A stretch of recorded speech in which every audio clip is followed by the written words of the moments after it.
وہاں کچھ خواتین کچھ وومنز اکٹھی ہوئی تھیں.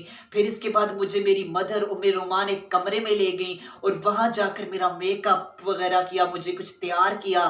تو اس کے بعد مجھے حضور علیہ السلام کے سامنے پیش کیا گیا اور ہمارا اس موقع پر نکاح کیا گیا. اس وقت میری عمر 6 سال تھی. جی ہاں, بالکل یہ اس روایت میں موجود ہے کہ آپ کی اس وقت عمر 6 سال تھی. اب یہ روایت جس وقت آج کے مسلمز بھی دیکھتے ہیں, نان مسلمز بھی دیکھتے ہیں, تو وہ اعتراض اٹھاتے ہیں. مسلم ہو کر بھی, حضور کے امتی ہو کر بھی جو لوگ اعتراض اٹھاتے ہیں اپنے ام المومنین کے نکاح کی عمر پر, غیر مسلمز کا تو پوائنٹ آف ویو ایک الگ طرف ہے, جو امت میں ہو کر پوائنٹ کرٹیسزم کرتے ہیں اس پوائنٹ آف ویو پر. تو ان کے حوالے سے اس پروگرام میں, اس ویڈیو میں کچھ پوائنٹس, کچھ دلائل بھی پیش کرتا ہوں. اس کو ہم شرعی پروسپیکٹیو سے اور اس کو بایولوجیکل پروسپیکٹیو سے بھی ہم دیکھتے ہیں. جو سب سے پہلے جو مسلمز اس پر اعتراض اٹھاتے ہیں نا, تو لیڈیز اینڈ جنٹلمین دیکھیے, حضرت عائشہ کی عمر 6 سال تھی. آپ کے پیرنٹس حضرت ابو بکر صدیق, حضرت ام رومان کو اس میں کسی قسم کا کوئی ایشو, کوئی پریشانی, کوئی مشکل نہیں تھی, بلکہ انہوں نے تو اس چیز کو سعادت سمجھا. جب پیرنٹس کو کسی قسم کا کوئی مسئلہ نہیں ہے, تو پھر آج اس صدی میں آ کر لوگوں کو کیوں کس قسم کا مسئلہ.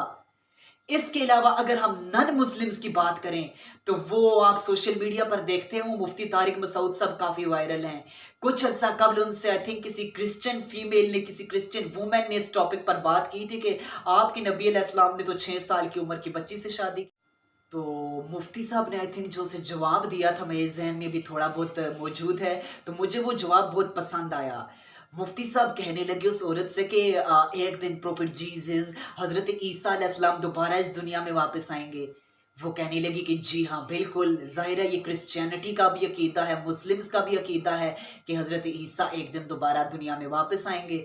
تو مفتی صاحب نے ان سے کہا کہ جب حضرت عیسیٰ واپس آئیں گے, تو اگر حضرت عیسیٰ آپ کے گھر آ جاتے ہیں, آپ کی بیٹی اس وقت 6 سال کی, 7 سال کی, 8 سال کی, 10 سال کی ہو, اور وہ آپ سے اپنے حضرت عیسیٰ اپنے لیے پروپوزل, اپنے لیے رشتہ مانگ لے آپ کی بیٹی کا, تو آپ کا کیا ری ایکشن ہوگا اگر آپ کی بیٹی چھوٹی بھی ہو. تو وہ وومن کہنے لگی کہ ہماری تو جانیں, ہمارے تو مال, ہمارے تو ماں باپ, ہماری اولادیں حضرت عیسیٰ پر قربان, کیوں نہیں میں دوں گی, بالکل دوں گی, اگر حضرت عیسیٰ کہہ تو دیں, ہماری اولادیں ان پر قربان. تو پھر دیکھیں اگر وہ اپنے نبی سے اتنی محبت کرتے ہیں, تو پھر حضرت ابو بکر صدیق کا کیا عالم. تو حضرت ابو بکر صدیق نے اپنی بیٹی کا رشتہ دیا, تو انہیں مسئلہ نہیں تھا. تو آج یہ جو نان مسلمز بھی کرٹیسائز کرتے ہیں, حالانکہ وہ کہتی ہے کہ حضرت عیسیٰ میری بیٹی کا رشتہ مانگے تو ہماری تو اولادیں ان پر قربان. تو دوسری طرف جو یہودی اعتراض اٹھاتے ہیں, جو جیوز اعتراض اٹھاتے ہیں, آپ دیکھیں حضرت ابراہیم نے حضرت اسماعیل علیہ السلام کی عمر میں, حضرت اسماعیل علیہ السلام کی گردن پہ چھری نہیں چلائی تھی جب قربانی کا حکم آیا تھا. 6 سے 7 سال عمر تھی حضرت اسماعیل علیہ السلام کی. یہودی تو بلکہ کہتے ہیں وہ حضرت اسحاق کی گردن پر چھری چلائی تھی نا, تو عمر تو وہ بھی اتنی بتاتے ہیں 6 سے 7 سال. اب آپ بتائیں کہ ہم یہ نہیں کہتے کہ اس پر اعتراض اٹھائیں, کیونکہ حضرت ابراہیم سے ہم بھی پیار کرتے ہیں, لیکن انہیں اس چیز پر اعتراض نہیں ہے. حالانکہ چھری چلانا اس سے زیادہ سخت کام ہے. 6 سے 7 سال کی عمر پہ چھری چلا رہے ہیں, لیکن اس پر وہ خوش ہیں, اس پر وہ رضامند ہیں. ظاہر ہے رضامند ہونا بھی چاہیے, ہم بھی راضی ہیں, لیکن ادھر آ کر جب وہ حضور علیہ السلام پر وہ ایمان نہیں لاتے, تو ادھر آ کر وہ کرٹیسزم شروع کر دیتے ہیں کہ اتنی کم عمر بچی کے ساتھ نکاح کرنا یہ تو ٹھیک ہی نہیں. کس طرح سے نہیں ٹھیک. اب اگر اس کو ہم میڈیکل پوائنٹ آف ویو سے بیان کریں, تو آپ دیکھیں کہ عرب کا جو علاقہ ہے, عربیہ کا جو علاقہ ہے, وہ ایک ہاٹ علاقہ ہے, وہ ایک گرم علاقہ ہے. تو اس میں جو بچے ہیں وہ جلدی میچور, وہ جلدی بلوغت تک پہنچ جاتے ہیں. آپ دیکھیں حضرت عائشہ کا نکاح 6 سال کی عمر میں ہوا تھا, جو ان کی رخصتی تھی وہ 3 سال بعد ہوئی تھی, وہ 9 سال کی عمر میں رخصتی ہوئی تھی. تو جو عرب کی بچیاں تھیں وہ 9 سال کی عمر میں, 8 سال کی عمر میں, 10 سال کی عمر میں بلوغت تک پہنچ جایا کرتی تھیں. آج کے اس ماڈرن ورلڈ میں بھی آپ دیکھ لیں تو کیوں نہیں ہمارے ہاں بھی بچیاں بلوغت تک, جو بچیوں کی عمر ہے میڈیکل پروسپیکٹیو کے مطابق وہ 9 سال سے لے کر 11 سال, کبھی 12 سال بھی ہو سکتے ہیں, 12 سال تک بچی بالغ ہو جائے گی. اب اس کے بعد پیرنٹس کی رسپانسبلٹی کیا ہے. اس سے ہمیں ایک یہ سبق بھی ملتا ہے کہ جب آپ کی بچیاں, جب آپ کے بیٹے بھی بلوغت کی عمر کو پہنچ جائیں تو پہلی رسپانسبلٹی آپ کی یہ ہے کہ آپ ان کے نکاح کا فوری طور پر ارینجمنٹ کریں، ان کی شادی کے لیے کوشش کریں، ان کی شادی کے لیے کوشش کریں، نہ کہ ان کی P H D M Phil کے لیے پہلے آپ اپنا ذہن بنائیں۔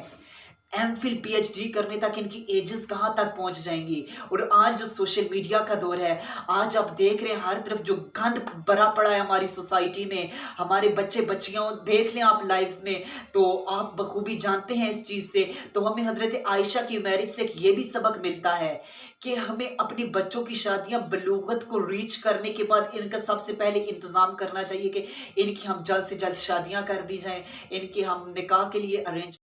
میں اکثر یہ بات سوچا کرتا ہوں کہ آج کے مسلمز کو حضرت عائشہ کی شادی کی ایج میں تو پرابلم ہے، لیکن آپ دیکھیں کہ جو ہمارے ہاں سوسائٹی میں ہو رہا ہے، بچیاں شادی سے قبل پریگننٹ ہو رہی ہیں، جو شادی سے قبل وہ ڈیٹس پر جا رہی ہیں، شادی سے پہلے جو کچھ حال ہو چکا ہے آپ سب جانتے ہیں، آپ سب کچھ جانتے ہیں۔ اس پر ہمارے پیرنٹس کو، ہمارے سوسائٹی کو اعتراض نہیں ہے، اس پر ہماری سوسائٹی کو شرم نہیں آتی، تو ادھر وہ حضرت خدیجہ کی عمر پر آ کر کرٹیسزم کرتے ہیں۔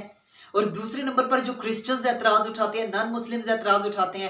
آج یو ایس اے میں، امریکہ کی بہت سی سٹیٹس ایسی ہیں جدھر 8-8 9 9 سال کی بچیوں کے ہاتھ میں بھی بیبیز پکڑے ہوئے ہیں۔ آپ امیجن نہیں کر سکتے، کیونکہ وہ جلدی ادھر اکثر سٹیٹس میں جلدی بچیاں بالغ ہو رہی ہیں، امریکہ کی اکثر سٹیٹس ایسی ہیں۔ آپ کا کبھی چکر لگے تو آپ ادھر دیکھ سکتے ہیں کہ چھوٹی چھوٹی بچیوں کے ہاتھ میں بیبیز اٹھائے ہوئے ہیں، تو اس چیز پر ہمیں شرم محسوس نہیں ہوتی۔ تو حضرت عائشہ کی عمر پر ہم کرٹیسزم کرتے ہیں، ہم اعتراض کرتے ہیں، ہمیں ایسا نہیں کرنا، وہ ہماری ماں ہیں، انہوں نے جو کیا ہے اس پر اللہ تعالیٰ کی طرف سے بہت بڑی حکمتیں پوشیدہ ہیں، اور وہ میچیورٹی بلوغت کی عمر کو ریچ کر کے ان کی رخصتی ہوئی ہے۔ اس کے بعد حضرت عائشہ صدیقہ رضی اللہ عنہا کا حضور علیہ السلام سے نکاح ہو جاتا ہے۔ حضرت عائشہ فرماتی ہیں کہ حضور علیہ السلام نے مجھ سے کہا کہ اے عائشہ، نکاح سے قبل ایک فرشتہ میرے پاس 3 رات تک آتا رہا، اس کے پاس ایک سلک کا کلاتھ کا پیس ہوتا تھا، اس میں ایک فیمیل کی تصویر ہوا کرتی تھی، وہ فیمیل آپ تھی، اور مجھے بتایا گیا کہ یہ آپ کی وائف بنے گی۔ اس کے بعد حضرت عائشہ صدیقہ رضی اللہ عنہا اور حضور علیہ السلام کی میریٹل لائف کا آغاز ہوتا ہے۔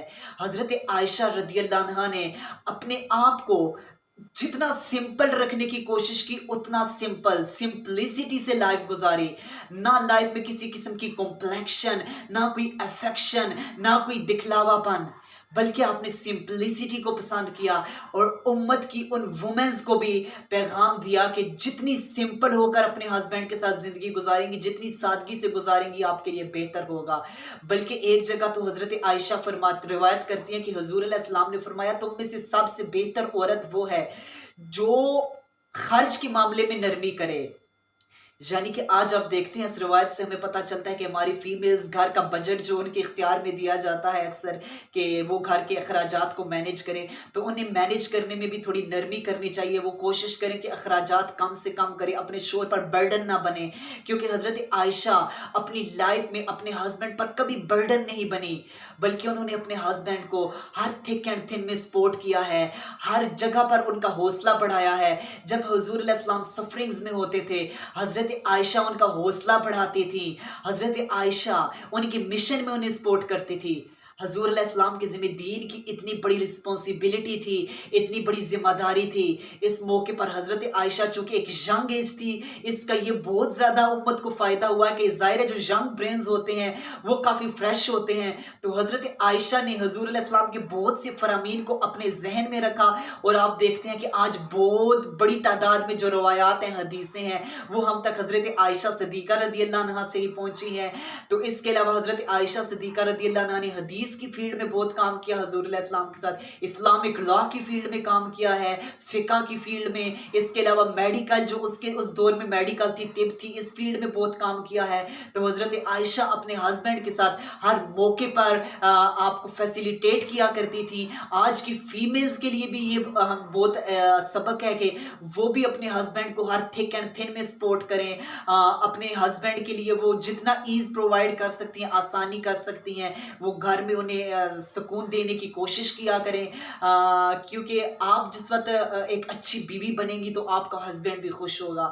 اور مجھے وہ حضور علیہ السلام کا ایک اور قول یہاں پر یاد آ رہا ہے، آپ کا فرمان یاد آ رہا ہے کہ اس قدر آپ حضرت عائشہ سے لو کرتے تھے، اس قدر محبت کرتے تھے، اس قدر آپ حضرت عائشہ سے خوش تھے کہ ایک دن اللہ کے نبی علیہ السلام حضرت عائشہ صدیقہ رضی اللہ عنہا سے فرمانے لگے کہ اے عائشہ، میرے لیے تو اس وقت سے موت ہی آسان ہو گئی ہے جب سے مجھے پتہ چلا ہے کہ جنت میں بھی آپ میری وائف ہوں گی۔ اب آپ ذرا امیجن کر سکتے ہیں آج کے ہسبینڈز جو اپنی وائفز کے بارے میں کہتے ہیں کہ کدوں اس نل جان چھٹ سی، پنجابی میں کہتے ہیں جو، تو ان کے لیے ادھر سے سبق ہے کہ حضور کس قدر حضرت عائشہ سے محبت کرتے تھے، ان کے لیے محبت کے الفاظ بولا کرتے تھے۔ تو ہمیں حضرت عائشہ صدیقہ رضی اللہ عنہ کی لائف سے سیکھنا چاہیے۔ آپ کی لائف اس قدر سمپل تھی، کمپلیکشن سے فری تھی۔ آج ہم لوگوں کی جو لائفز ہیں وہ دکھلاوے سے بھر گئی ہیں۔ ہم کہتے ہیں کہ ہمارا ہسبینڈ امیر سے امیر ہو تو ہم کھلی عیاشی کریں، ہم ایکسپینڈیچرز میں، اخراجات میں نرمی نہیں کر رہے ہوتے۔ تو ہمیں اپنے ہسبینڈ کا، ہماری فیمیلز کو اپنے ہسبینڈ کا سپورٹ کرنا چاہیے۔